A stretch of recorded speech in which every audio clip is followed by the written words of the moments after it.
संक्रांति ये एक कोई बुक से चैप्टर नहीं है, बस ये अलग से मैंने चैप्टर लिया क्योंकि आज मैं कहीं बाहर आया हूँ, इसलिए मैं फ़ोटो खींचना भूल गया था बुक की, इसलिए मैंने किसी और की बुक से चैप्टर लिया। तो चलिए शुरू करते हैं translation. Tomorrow is Makar Sankranti, मतलब कि कल मकर संक्रांति है। I am very excited, excited second form है, लेकिन आप लोग सोच रहे होंगे मतलब आई एम वेरी एक्साइटेड, मैं बहुत ही एक्साइटेड हूँ। सेड जतिन, मतलब जतिन ने कहा टू हिज ग्रैंडफादर, उसके ग्रैंडफादर से। Yes sad grandfather with a smile, मतलब ग्रैंडफादर ने बोला हाँ एक मुस्कान के साथ। Daddy has brought such a big kite for me, मतलब कि डैडी मतलब पापा ने मेरे लिए एक सच ए बिग मतलब बहुत बड़ी काइट लाए, मेरे लिए खरीदी। I will have fun flying kites on the terrace मतलब छत, terrace with my friend. Terrace मतलब कि छत, और जो छत होता है ना उसको टेरेस कहते हैं। शाउटेड जतिन ने चला, मतलब कि जतिन ने ये कहा कि मैं पतंग उड़ाऊंगा, मैं कल पतंग उड़ाएगा ना, तो इसलिए उसने बोला मैं पतंग उड़ाऊंगा टेरेस पे अपने दोस्तों के साथ। यू विल हैव फन, हाँ तुम मजे करोगे। ग्रैंडफादर मतलब ग्रैंडफादर हंसे। Grandpa I have a question, मतलब कि जतिन ने कहा ग्रैंडपा से, मतलब ग्रैंडपा मेरे पास एक सवाल है।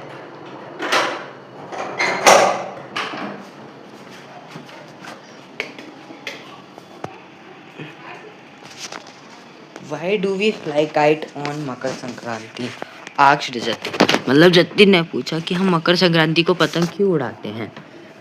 Our body need sunlight to be healthy, मतलब कि हमारी बॉडी को चाहिए होता है सनलाइट हेल्दी रहने के लिए। When we go out to fly kites, मतलब कि जब हम जाते हैं बाहर पतंग उड़ाने के लिए, आवर बॉडी गेट सनलाइट, हमारी बॉडी को सनलाइट मिलती है। वी ऑल्सो हैव फन, हम मज़े भी करते हैं। एक्सप्लेन्ड ग्रैंडफादर, मतलब ग्रैंडफादर ने समझाया। Do people in other countries also fly kites? Asked Jatin, मतलब कि क्या जो दूसरे कंट्री के लोग होते हैं क्या वो भी पतंग उड़ाते हैं? जतिन ने पूछा। ग्रैंडफादर नोडेड, नोडेड मतलब होता है सर हिलाना। Grandfather nodded his head and said, मतलब नोडेड मतलब होता है हिलाना, मतलब अगर इसके आगे होता है नोडेड ग्लास, तो नोडेड ग्लास मतलब कि गिलास हिलाया, तो नोडेड हिज हेड मतलब कि अपना सर हिलाते हुए कहा।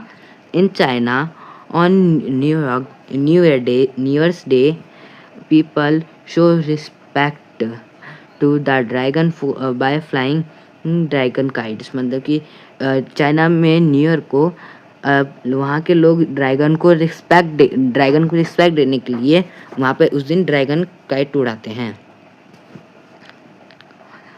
ए dragon kite looks furious and angry, मतलब जो ड्रैगन काइट होती है वो एक भयानक और डरावना लगता है। This kite is very long and heavy, ये मतलब ये पतंग बहुत ही भारी और बड़ी होती है। A team of people fly one dragon kite, मतलब कि एक टीम पीपल, मतलब कि एक टीम होती है ना, टीम में कितने मेंबर हो वो पूरे मेंबर एक पतंग उड़ाते हैं ड्रैगन काइट को। वाओ टेल मी मोर सेड जतिन, मतलब कि जतिन ने कहा अरे वाह मुझे इसके बारे में मतलब मुझे और बताइए। Grandfather continued with a smile, मतलब कि ग्रैंडफादर तो थे, उनने हंसते हुए कंटिन्यू करा, मतलब और बताते गए। In Japan people fly kite at the birthday of baby और सेलिब्रेट गुड राइस हार्वेस्ट, मतलब कि जापान के लोग जब भी किसी भी फैमिली मेम्बर्स के सदस्य का बर्थडे होता है तब बनाते हैं, तो वो तब उड़ाते हैं काइटी, या फिर हार्वेस्ट होती है ना राइस गुड हार्वेस्ट होती है ना तब उड़ाते हैं।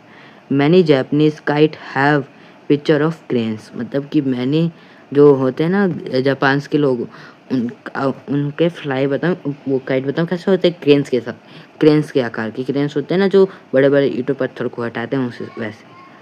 In Japan people believe that A cranes bring good luck, मतलब कि जापान के लोग ये मानते हैं कि जो क्रेन होता है वो गुड लक लाता है हमारे। Do other countries to have kite festival? आज जतिन मतलब जतिन ने पूछा कि बाकी कंट्री के पास भी काइट फेस्टिवल होता है। Yes, kite festival takes place everywhere. मतलब जो काइट फेस्टिवल होता है उसने हर जगह प्लेस ले रखा है। At this festival the sky is full of colourful kite. मतलब कि इस फेस्टिवल पे जो आसमान होता है वो पूरा कलरफुल काइटों से भरा होता है। All over the world people enjoy flying and watching kite, said grandfather. मतलब कि इस दिन जो पूरा वो होता है ना, सारे लोग एंजॉय करते हैं काइट को उड़ाते हुए और काइट को देखते हुए, उड़ते हुए काइट को। सेड ग्रैंडफादर मतलब ग्रैंडफादर ने कहा। Now you go to sleep, you have busy tomorrow. Said grandfather मतलब कि अब तुमको अब तुमको सोने जाना चाहिए क्योंकि कल का दिन तुम्हारे लिए बहुत बिजी है, ग्रैंडफादर ने कहा। सो इसी के साथ ही ट्रांसलेशन की वीडियो ख़त्म होती है। अगर आपको अच्छी लगी होगी so please like and subscribe. Thank you for watching.